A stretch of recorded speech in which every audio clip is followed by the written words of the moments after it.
Guccio Gucci, born into poverty, worked as a dishwasher at London's Savoy Hotel.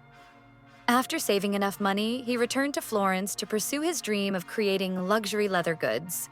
Struggling with debt, he was saved by a loan from his future son-in-law. With determination and craftsmanship, Gucci transformed his business into one of the world's most iconic luxury brands. From dishwasher to billionaire. Proof that anything is possible if you never give up. Hit subscribe for more inspiring stories.